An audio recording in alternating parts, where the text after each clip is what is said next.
Bismillahirrahmanirrahim. Assalamualaikum warahmatullahi wabarakatuh. Alhamdulillahil qail wa may yaghlul ya'ti bima ghalla yawmal qiyamah. Ashhadu an la ilaha illallah wahdahu la syarikalah wa ashhadu anna Muhammadan abduhu wa rasuluh. Allahumma salli wa sallim ala Sayyidina Muhammadin wa ala alihi wa ashabihi ajma'in, amma ba'du. Kaum muslimin muslimat yang insyaallah dimuliakan oleh Allah Subhanahu wa taala.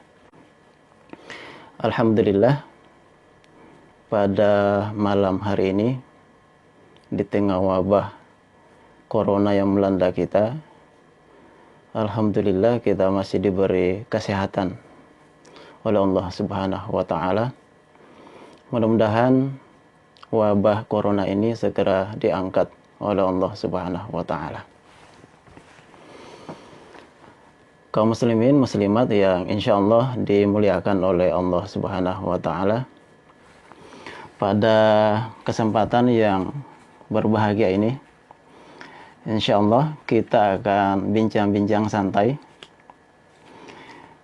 yakni cuplikan-cuplikan kehidupan khalifah pertama kaum muslimin, yakni Abu Bakar As-Siddiq radhiyallahu an.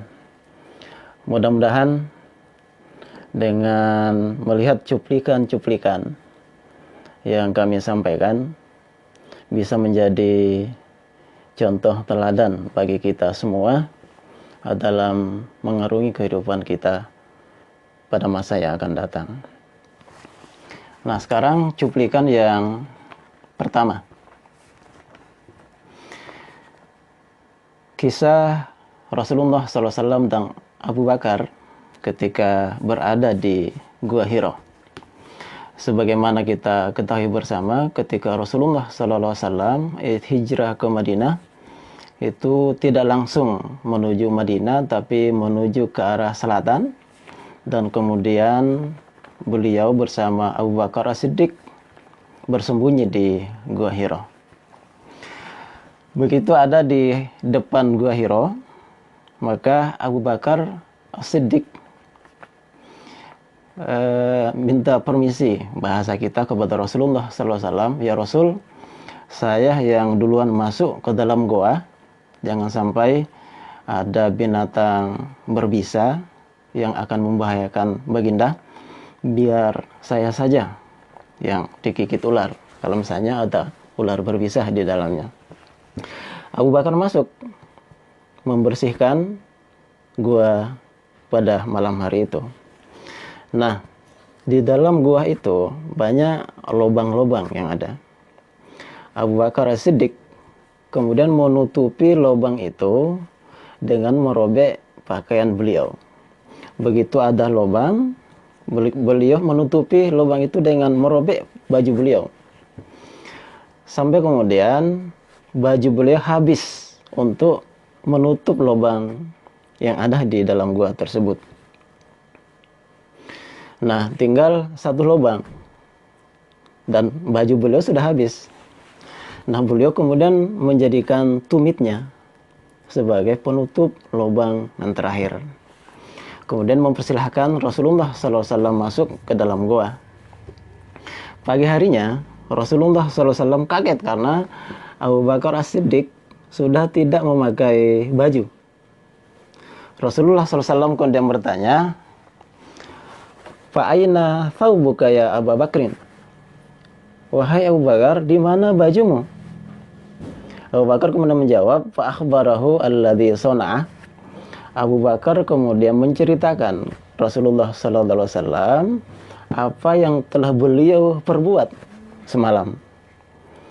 Diceritakan bahwasanya bajunya itu habis untuk menutup lubang-lubang yang ada dalam gua tersebut. Nah, ketika mendengar keterangan Abu Bakar As-Siddiq, Rasulullah SAW dalam kisah itu, fa rafa'an Nabi sallallahu alaihi wasallam yadahu, Allahumma ja'al Abu Bakrin ma'i wa darajati yaumal qiyamah. Rasulullah Sallallahu Alaihi Wasallam langsung berdoa kepada Allah Subhanahu Wa Taala, ya Allah, jadikan Abu Bakar bersamaku pada derajatku di hari kiamat nanti. Itu doa Rasulullah Sallallahu Alaihi Wasallam kepada Abu Bakar. Dari doa ini kita bisa memahami bahwasanya Abu Bakar As-Siddiq termasuk sahabat yang sudah dijamin masuk surga. Nah, kisah ini bisa kita baca dalam kitab Hilyatul Auliya karangan Abu Nuaim Al-Asfahani, riwayat yang ke-71. Kita bisa lihat Abu Bakar As-Siddiq memperlihatkan kecintaannya kepada Rasulullah Sallallahu Alaihi Wasallam. Duluan masuk ke dalam goa yang bisa saja banyak binatang-binatang berbisa di dalamnya. Tapi Abu Bakar As-Siddiq menjaga jangan sampai Rasulullah Sallallahu Alaihi Wasallam digigit binatang berbisa. Beliau duluan. Kaum muslimin muslimat yang insya Allah dimuliakan oleh Allah Subhanahu Wa Taala, itu cuplikan yang pertama. Sekarang kita masuk ke cuplikan yang kedua. Pada satu malam, pembantu Abu Bakar As-Siddiq itu membawa makanan. Abu Bakar As-Siddiq melihat pembantunya membawa makanan, langsung diminta, langsung dimakan. Begitu Abu Bakar sudah makan makanan itu satu suap, pelayannya kemudian bertanya, wahai tuanku, biasanya tuan itu selalu menanyakan dari mana makanan itu. Tapi pada malam hari ini kenapa kok tidak ditanya-tanya, langsung dimakan, begitu istilah kita. Nah, Abu Bakar mengatakan, wahai pelayanku, pada malam hari ini saya kelewat lapar, jadi saya tidak sempat tanya-tanya, langsung makan. Nah, sekarang saya tanya, wahai pelayanku, makanan itu dari mana? Pelayan pun menjawab, dulu sewaktu saya masih jahiliyah, sebelum saya masuk Islam, saya itu pernah jadi dukun palsu, pura-pura jadi dukun. Nah, ada yang kemudian tertipu, dia berdukun kepada saya, satu kaum, dan mereka berjanji bahwasanya mereka akan memberi saya sesuatu. Nah, malam ini saya bertemu mereka dan mereka sedang pesta. Nah, sekarang makanan itu yang tuan makan itu adalah hasil gaji saya jadi dukun palsu. Nah, Abu Bakar kemudian langsung teriak, Anda mau menghancurkan saya. Kemudian Abu Bakar menusuk-nusuk tenggorokannya agar beliau bisa muntah, memuntahkan sesuap nasi yang hasil dukun palsu tadi itu. Sudah dicoba, ditusuk terus, tidak muntah-muntah. Akhirnya ada yang memberi saran agar Abu Bakar Siddiq meminum air yang cukup banyak. Beliau minta satu baskom, minum banyak-banyak, kemudian beliau muntah. Nah, begitu muntah, ada yang ngomong kepada Abu Bakar Siddiq, wahai Abu Bakar, itu kan hanya sesuap nasi. Kenapa sampai, mungkin bahasa kita, kenapa sampai segitunya gitu. Padahal hanya sesuap nasi. Maka Abu Bakar menjawab, andai kata nyawa saya melayang untuk mengeluarkan sesuap nasi ini, maka saya rela. Karena saya pernah mendengar Rasulullah Sallallahu Alaihi Wasallam bersabda, kullu jasadin nabata min suhtin fannaru aula bih. Bahwasanya setiap daging yang tumbuh di badan kita itu berasal dari makanan yang haram, maka neraka lebih utama baginya. Kemudian beliau melanjutkan, fahasyitu ayyam buta syai'un min jasadi min hadhil luqmah. Saya khawatir, saya takut sekiranya sebagian dari tubuhku ini tumbuh daging dari yang sesuap makanan itu tadi. Kita bisa baca dalam Hilyatul Auliya Abu Nuaim, Imam Abu Nuaim Al-Asfahani, riwayat yang ke-67. Dari cuplikan ini kita bisa mengambil sebuah iktibar, pelajaran bahwasanya sebagai seorang muslim, sebagai seorang mukmin yang baik-baik, maka seharusnya yang masuk ke dalam perut kita itu adalah yang halal saja. Sekali lagi, yang masuk ke dalam perut kita, yang masuk ke dalam dompet kita, yang masuk ke dalam ATM kita, itu harus dijamin 100% halal. Banyak orang kalau sholat 5 kali sehari semalam mampu. Puasa mereka mampu. Zakat mereka mampu. Naik haji mungkin tiap tahun. Umroh apalagi. Banyak orang yang mampu berbuat seperti itu. Tapi ketika kita berbicara tentang yang kita makan dan yang masuk ke dalam dompet kita hanyalah yang halal saja, maka ini biasanya yang jarang.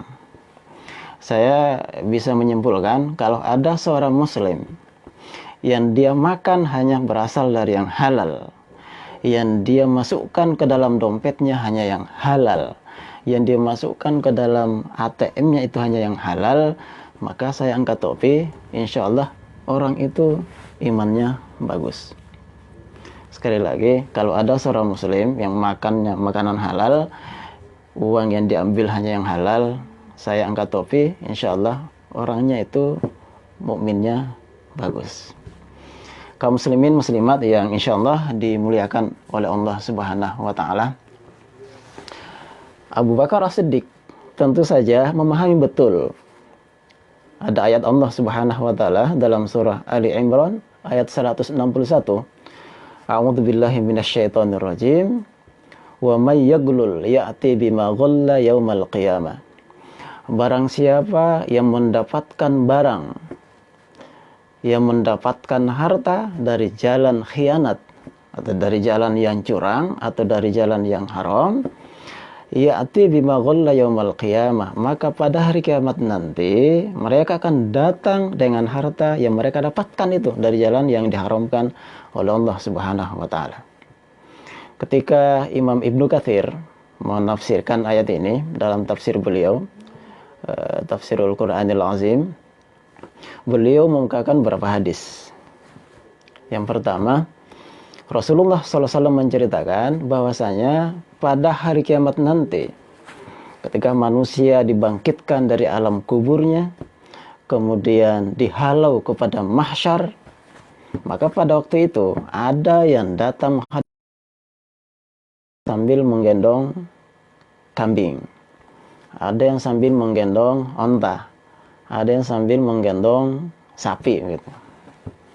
Nah, yang mereka bawa itu di hadapan Allah Subhanahu wa Ta'ala adalah onta, kambing, sapi yang didapatkan dengan jalan khianat atau jalan yang curang, jalan yang diharamkan oleh Allah Subhanahu wa Ta'ala. Jadi semua harta yang kita dapatkan dari jalan khianat, dari jalan yang curang, maka semua itu akan kita bawa di hadapan Allah Subhanahu wa Ta'ala. Mungkin akan kita gendong, mungkin akan kita pikul di hadapan Allah Subhanahu wa Ta'ala di padang mahsyar nanti. Jadi jangan heran nanti kalau di akhirat nanti begitu kita dihalau kepada mahsyar, kita akan melihat, oh itu ada yang menggendong tiang listrik, ada yang menggendong pasir, ada yang menggendong batu bata, mungkin ada yang menggendong kabel listrik. Maka kita akan tahu, ini waktu di dunia, jadi pejabat mungkin korupsi bahan bangunan. Jadi mereka bawa semen, bawa pasir, bawa batu bata, macam-macam. Jadi semua harta yang kita dapatkan dengan jalan yang haram, maka akan kita bawa di hadapan Allah Subhanahu wa Ta'ala. Nah, Abu Bakar As-Siddiq itu sudah memberikan pelajaran yang sangat berharga.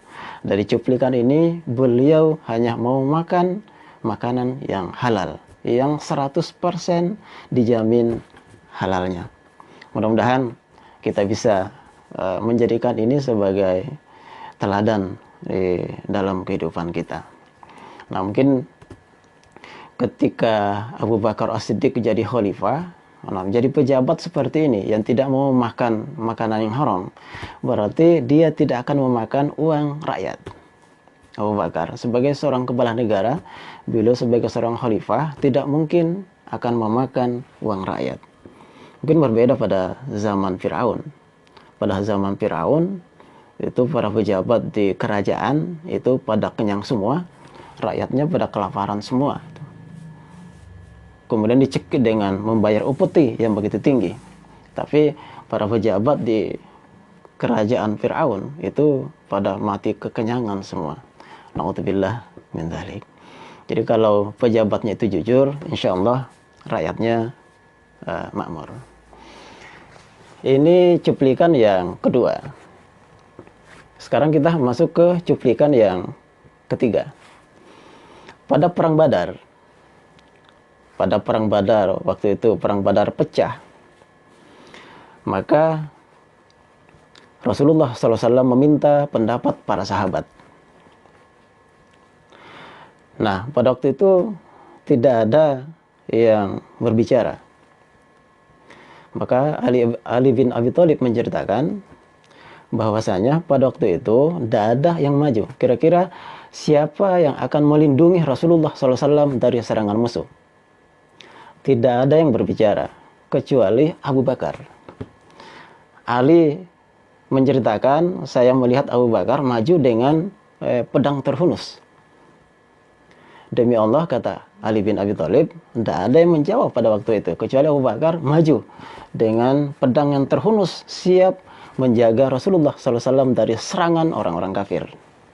Jadi pada perang Badar tidak ada seorang pun yang musyrik, yang kafir itu menyerang Rasulullah SAW kecuali akan berhadapan dengan Abu Bakar As-Siddiq. Jadi Abu Bakar ini juga jago tarung. Nah, bukan itu saja. Pada perang Badar, anak Abu Bakar As-Siddiq, Abdurrahman bin Abi Bakar, itu belum masuk Islam. Masih berada pada pasukan Abu Jahal. Jadi coba bayangkan, ayahnya Abu Bakar As-Siddiq itu berada pada pasukan Rasulullah SAW. Anaknya Abdurrahman bin Abi Bakar itu berada pada pasukan Abu Jahal. Berarti bapak dengan anak itu harus bertemu di medan perang. Nah, pada waktu itu anak beliau belum masuk Islam. Dan ketika Abdurrahman masuk Islam, dia cerita kepada bapaknya, pada waktu itu saya selalu menghindar dari bapak. Abu Bakar kemudian mengatakan, andai kata kita ketemu di medan perang, maka mungkin terjadilah apa yang terjadi. Tapi tidak pernah bertemu di medan perang. Bukan itu saja, sahabat yang lain, misalnya Abu Ubaidah bin Jarrah, itu bertemu anaknya di medan perang. Bapaknya di medan perang. Abu Ubaidah berada di pasukan Rasulullah SAW. Bapaknya yang masih kafir itu berada pada pasukan Abu Jahal. Mereka bertemu di medan perang antara anak dengan bapak. Mereka bertarung. Yang akhirnya Abu Ubaidah berhasil membunuh bapaknya. Bukan itu saja, Mus'ab bin Umair harus bertarung dengan saudaranya sendiri. Dan Mus'ab bin Umair berhasil membunuh saudaranya, Ubaid bin Umair. Umar bin Khattab harus berhadapan dengan keluarganya. Jadi apa yang diperlihatkan oleh Abu Bakar As-Siddiq, yang diperlihatkan oleh Abu Ubaidah bin Jarrah, yang diperlihatkan oleh Mus'ab bin Umair, yang diperlihatkan oleh Umar bin Khattab, itu adalah wala wal bara di atas rata-rata. Jadi apa yang diperlihatkan oleh Abu Bakar As-Siddiq yang harus berhadapan dengan anaknya, itu adalah wala wal bara yang luar biasa. Kita bisa mengatakan di atas rata-rata. Jadi loyalitas Abu Bakar As-Siddiq dan para sahabat yang lain itu tetap kepada Rasulullah SAW walaupun harus berhadapan dengan anaknya sendiri. Itu namanya loyalitas yang di atas rata-rata. Jangan sampai terjadi, ya kita berlindung kepada Allah, jangan sampai terjadi di zaman kita ini, nanti dia mengaku mukmin, tapi ketika mendapatkan hanya nasi bungkus, itu wal baroknya itu berubah atau berbalik. mereka kemudian menyayangi orang kafir yang kebetulan memberi nasi bungkus, mungkin, tapi nasi bungkus isinya mungkin banyak ya, mungkin isinya miliaran, sampai kemudian wal baronya, loyalitasnya itu berubah. Yang harusnya loyalitas kita adalah kepada Allah dan Rasulnya dan kepada kaum muslimin, ketika dapat nasi bungkus, loyalitasnya itu kepada orang kafir dan mereka berlepas diri dari orang-orang mukmin. Dan kita berlindung kepada Allah jangan sampai terjadi seperti itu. Kita mencontoh Abu Bakar. Abu Bakar Siddiq sudah memperlihatkan wal baro yang luar biasa. Artinya di atas rata-rata muslim yang lain. Makanya dalam Al-Qur'anul Karim, dalam surah Al-Mujadalah, itu kejadian itu disinggung oleh Allah Subhanahu wa taala. Allah Subhanahu wa taala berfirman, "A'udzubillahi minasyaitonir rajim. La tajidu qauman yu'minuna billahi wal yawmil akhir yuwaduna man haddallaha wa rasulahu walau kanu aba'ahum aw abna'ahum aw ikhwanahum aw ashiratahum."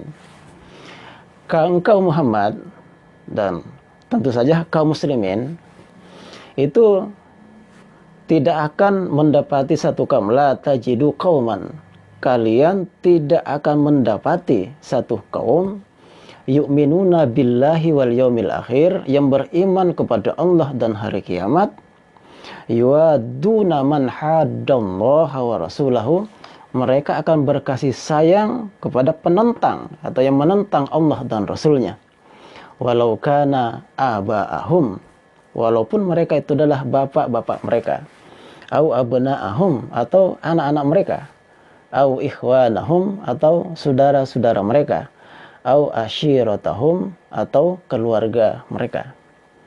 Jadi Abu Ubaidah kena ya, walaupun bapak, walaupun anak Abu Bakar, walaupun saudara kena Mus'ab bin Umair, walaupun keluarga kena Umar bin Khattab. Sekali lagi, seorang mukmin sejati itu tidak mungkin akan berkasih sayang kepada orang-orang yang menentang Allah dan Rasulnya, walaupun yang menentang itu adalah bapaknya, yang menentang itu adalah anaknya, yang menentang itu adalah saudaranya, atau yang menentang itu adalah keluarganya. Artinya loyalitas kita sebagai seorang mukmin sejati itu kepada Allah dan Rasulnya, dan itu sudah dicontohkan oleh Abu Bakar radhiyallahu anhu. Kaum muslimin muslimat yang insya Allah dimuliakan oleh Allah Subhanahu wa taala, kita ke cuplikan yang keempat. Abu Bakar ini termasuk orang yang begitu ayat Allah turun, maka beliau termasuk yang sami'na wa ata'na, saya mendengar dan saya taat. Nah, dalam satu kisah dari Ifki, ketika terjadi fitnah terhadap ibunda Aisyah radhiyallahu anha, ketika fitnah itu menyebar di kota Madinah, ada satu orang yang namanya Mistah bin Utsatha itu ikut menyebarkan berita-berita bohong itu tentang fitnah terhadap Ummul Mukminin Siti Aisyah radhiyallahu anha. Nah, Mistah bin Utsatha ini adalah orang miskin yang selama ini itu disubsidi oleh Abu Bakar As-Siddiq. Dan padahal Siti Aisyah itu adalah anaknya Abu Bakar As-Siddiq. Ini kan luar biasa. Dia sudah mendapatkan subsidi dari Abu Bakar, begitu teganya dia menyebar fitnah tentang anaknya Ummul Mukminin Siti Aisyah radhiyallahu anha. Nah, mungkin yang namanya manusia biasa, Abu Bakar As-Siddiq mungkin sempat juga kesal ya. Sempat marah ya. Masa selama ini saya yang kasih makan, dia menyebar-nyebar berita tentang haditsul ifki itu. Nah, ketika turun ayat yang membersihkan Ummul Mukminin Siti Aisyah radhiyallahu anha, maka Abu Bakar bersumpah, saya tidak akan lagi memberi subsidi kepada Mistah bin Utsatha. Begitu teganya dia memfitnah anak saya. Nah, begitu Abu Bakar Siddiq bersumpah, turun ayat. dalam surah An-Nur ayat 22, surah 24. A'udzubillahi minasyaitonirrajim. Wala ya'tali ulul fadli minkum was-sa'ati ay yu'tu ulil qurba wal masakin wal muhajirin fi sabilillah.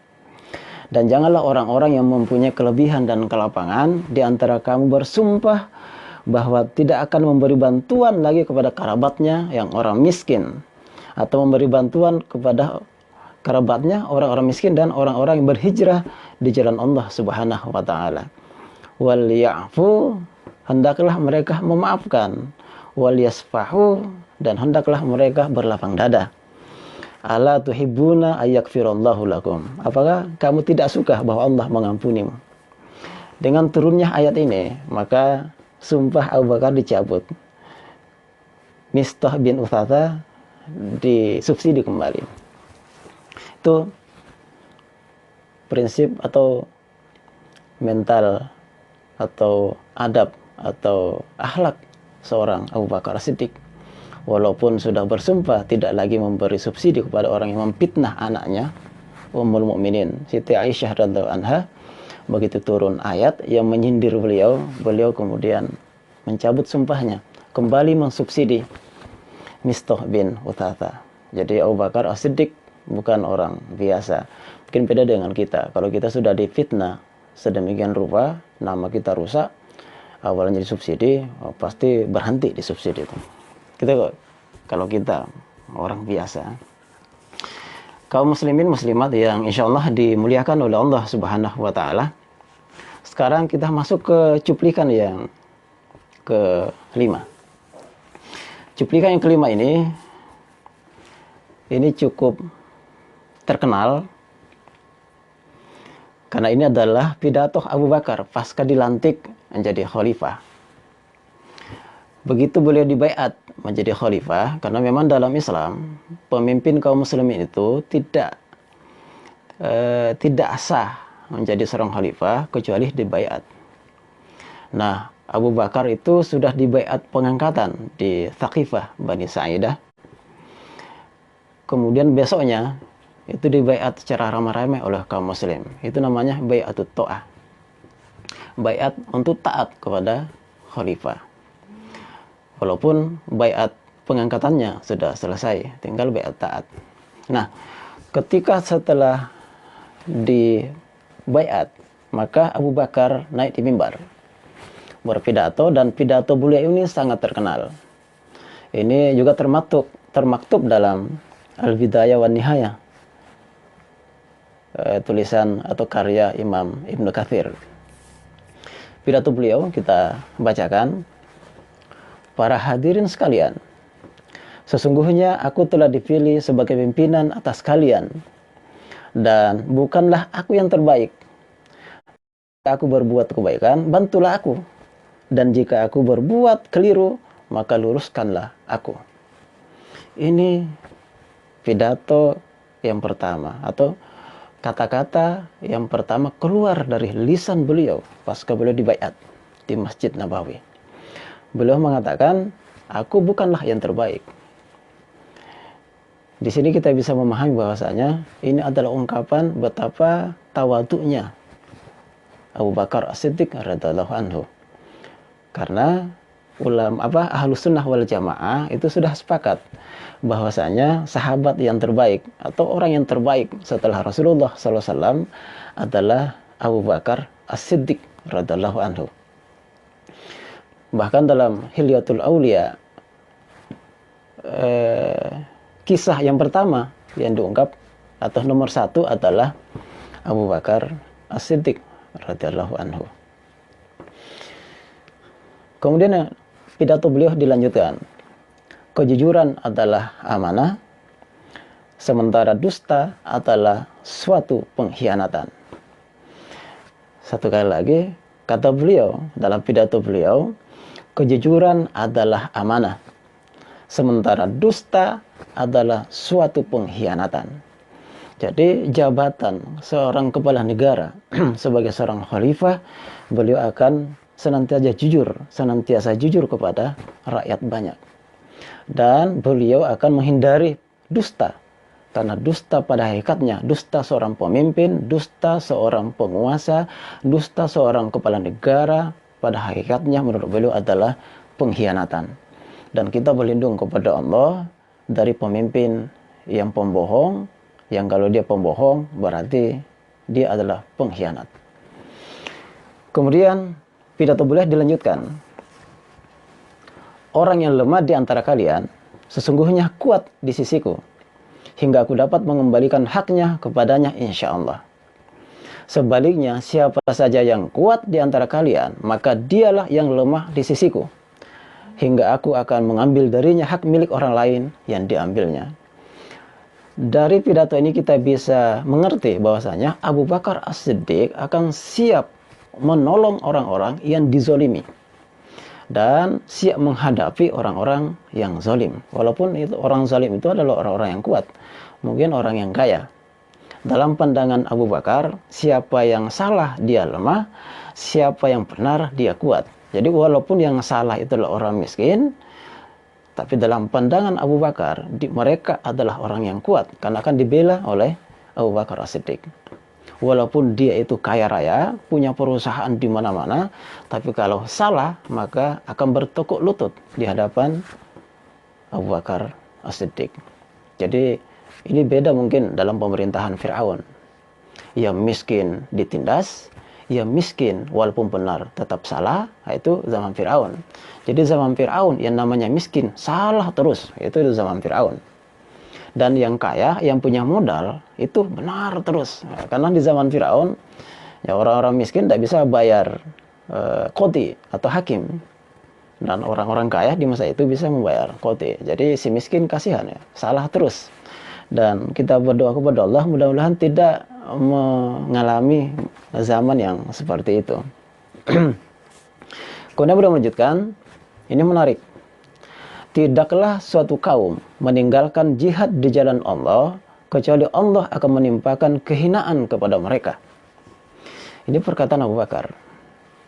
Tidaklah satu kaum, mungkin tidaklah kaum muslimin itu meninggalkan jihad di jalan Allah Subhanahu wa taala kecuali Allah akan menimpakan kehinaan kepada mereka. Nah, di zaman sahabat itu kalau kita mengucapkan kata-kata jihad, itu maknanya adalah qital. Jihad maknanya adalah perang. Jadi, menurut Abu Bakar, dalam pidato perdananya ini, ketika diangkat menjadi kepala negara, beliau menekankan bahwasanya suatu kaum yang meninggalkan jihad fisabilillah, maka Allah akan menimpakan kehinaan kepada mereka. Kita akan lihat zaman kita sekarang. Zaman sekarang jihad kita sudah tinggalkan. Kecuali yang mereka mempertahankan diri. Ketika diserang oleh Amerika, Irak itu melawan dengan senjata yang sederhana. Tapi akhirnya hancur lebur juga. Afghanistan dihancur leburkan oleh Amerika. Palestina hari ini itu masih dihinakan oleh Israel, laknatullah alaih. Kemudian di Rohingya, saudara-saudara kita dizolimi oleh orang-orang kafir. Di India, saudara-saudara kita dizolimi oleh orang-orang Hindu. Ini kemudian mengingatkan kita kata-kata Abu Bakar bahwasanya kalau suatu kaum meninggalkan jihad fisabilillah, maka mereka akan dihinakan oleh Allah Subhanahu wa taala. Dan pada hari ini umat Islam dihinakan di mana-mana. Karena memang jihad untuk menyerang orang-orang kafir, menaklukkan orang kafir sudah lama ditinggalkan oleh kaum muslimin. Kemudian beliau melanjutkan, patuhilah aku selama aku mematuhi Allah dan Rasulnya. Tetapi jika aku tidak mematuhi, maka tidak usah taat kepadaku. Dan tidak ada kewajiban taat atas kalian terhadapku ketika aku mendurhakai Allah dan Rasulnya. Nah, kemudian beliau melanjutkan, ketika kekejian itu sudah merajalela di tengah-tengah masyarakat, maka mereka akan ditimpa satu penyakit yang akan menimpa semua orang. Ini sudah diwanti-wanti oleh Abu Bakar As-Siddiq radhiyallahu anhu. Saya ulangi ya, dalam satu kaum di mana kemaksiatan, kekejian itu sudah merajalela, maka mereka akan ditimpa adab yang akan menimpa semua orang. kita berlindung kepada Allah. Mudah-mudahan wabah yang menimpa kita ini sekarang ya mungkin bukan karena kekejian dan kemaksiatan yang sudah merajalela di mana-mana, sehingga kita ditimpa musibah yang begini berat. Sekali lagi mudah-mudahan musibah ini segera diangkat oleh Allah Subhanahu wa Ta'ala. Nah, cuplikan selanjutnya, Abu Bakar Siddiq tentu saja dijamin masuk surga. Dalam sebuah hadis dari Sa'id bin Zaid, Rasulullah SAW bersabda, Abu Bakrin fil jannati. Itu diriwayatkan oleh Imam Abu Daud. Jadi sahabat Abu Bakar As-Siddiq termasuk sahabat yang dijamin masuk surga oleh Rasulullah SAW. Nah, kemudian cuplikan selanjutnya, berapa sih istri dan berapa jumlah anak-anak beliau? Jumlah istri Abu Bakar Siddiq itu 4 orang. Anak beliau 6 orang. Istri beliau yang pertama itu Qatilah binti Abdul Uzzah. Anak beliau dari Qatilah ini itu Abdullah dan Asma. Asma kita tahu istrinya Zubair yang kemudian melahirkan yang namanya Abdullah bin Zubair. Istri kedua beliau adalah Ummu Ruman binti Amir. Nah, dari istri yang kedua ini beliau punya anak 2 orang yang kita sebut tadi yang sempat bertemu di perang Badar. Namanya Abdurrahman bin Abi Bakar. Kemudian yang kedua adalah Ummul Mukminin Siti Aisyah binti Abi Bakar radhiyallahu anha. Kemudian istri beliau yang ketiga adalah Asma binti Umais, punya anak 1 orang namanya Muhammad. Kemudian istri beliau yang terakhir Habibah binti Kharijah, punya anak namanya Ummu Kalthum. Jadi beliau punya 4 orang istri dan masing-masing istri punya anak. Ada yang 2, ada yang 1. Jumlah anak beliau 6 orang. Itu bisa kita baca dalam kitab Buyutul Mubasysyirina bil Jannah. Itu keluarga yang mendapat janji surga dari Rasulullah SAW. Nah, terakhir Abu Bakar As-Siddiq itu wafat pada tanggal 22 Jumadil Akhir tahun 13 Hijriah dalam usia 63 tahun. Jadi umur beliau sama dengan umur Rasulullah SAW. Nah, yang menarik adalah di akhir-akhir hidup beliau, ketika menjelang ajal menjemput nyawa, Abu Bakar berpesan kepada anaknya Aisyah radhiyallahu anha, Ummul Mukminin. Apa pesannya? Wasiatnya adalah, wahai anakku, kalau saya sudah wafat, tolong harta saya dihitung. Kalau ada kelebihan harta saya setelah saya menjabat sebagai seorang kepala negara, menjadi seorang jadi khalifah, maka kelebihannya itu tolong dikembalikan ke APBN. Jadi Abu Bakar ketika menjabat sebagai kepala negara, beliau hitung uangnya, beliau hitung kekayaannya, beliau hitung dinar dirhamnya. Dan ketika selesai menjabat sebagai seorang kepala negara, jadi misalnya uang beliau adalah 100 juta, begitu wafat ada kelebihan 150 juta, maka wasiat beliau 50 juta itu tolong dikembalikan ke APBN, karena itu adalah uang rakyat. Kalau saya ambil, itu termasuk pengkhianatan. Karena dalam Islam, ketika seseorang itu diangkat menjadi pejabat, diangkat menjadi pegawai, sudah mendapatkan gaji dari negara, sudah mendapatkan rumah dinas, sudah mendapatkan kendaraan dinas, sudah dinikahkan kalau belum menikah, kemudian mereka mengambil itu, maka itu adalah korupsi. Jadi dalam pandangan Islam, dalam negara yang berdasarkan Islam, seorang pejabat, seorang pegawai itu kalau mendapatkan sesuatu di luar gajinya, apakah itu hadiah maka itu termasuk korupsi. Itu dalam pandangan Islam. Jadi hadiah, kalau kita tidak menjadi pejabat, hadiah itu boleh diterima. Tapi dalam pandangan Islam, di negara yang pemerintahan Islam, itu seorang pejabat, seorang pegawai tidak boleh menerima hadiah. Kalau dia menerima hadiah, itu adalah korupsi. Itu dalam Islam.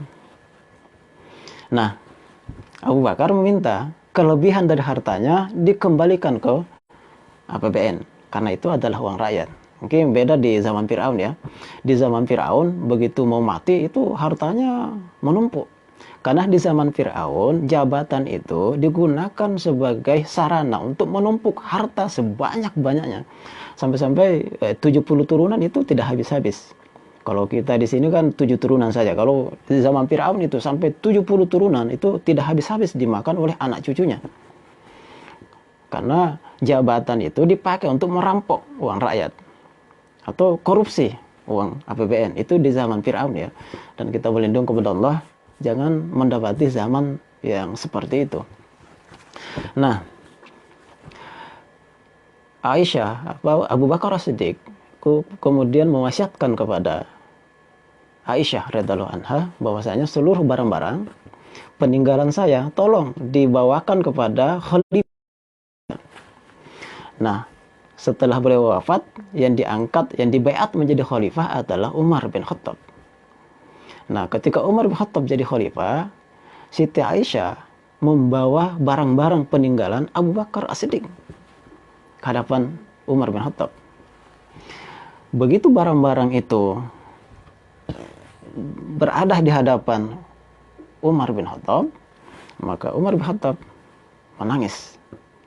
Berderai air mata beliau melihat barang-barang peninggalan Abu Bakar Siddiq. Yang kita tahu Abu Bakar itu adalah orang kaya, banyak budak-budak yang dibebaskan, dan ketika infak fisabilillah seluruh hartanya bisa beliau infakkan. Apa peninggalan Abu Bakar ketika beliau meninggal dunia? Diceritakan dalam kitab Khulafaur Rasul yang ditulis oleh Muhammad Khalid. Beliau menuliskan bahwasanya peninggalan Abu Bakar yang diserahkan kepada Umar bin Khattab itu hanya 3. Inilah yang membuat Umar bin Khattab itu menangis. Yang pertama adalah keledai yang digunakan untuk mengangkut air. Yang kedua, ember besar untuk tempat memerah susu. Yang ketiga, sehelai baju yang dipakai beliau untuk menerima utusan dari negara lain. Coba bayangkan, seorang kepala negara peninggalannya itu hanya 3.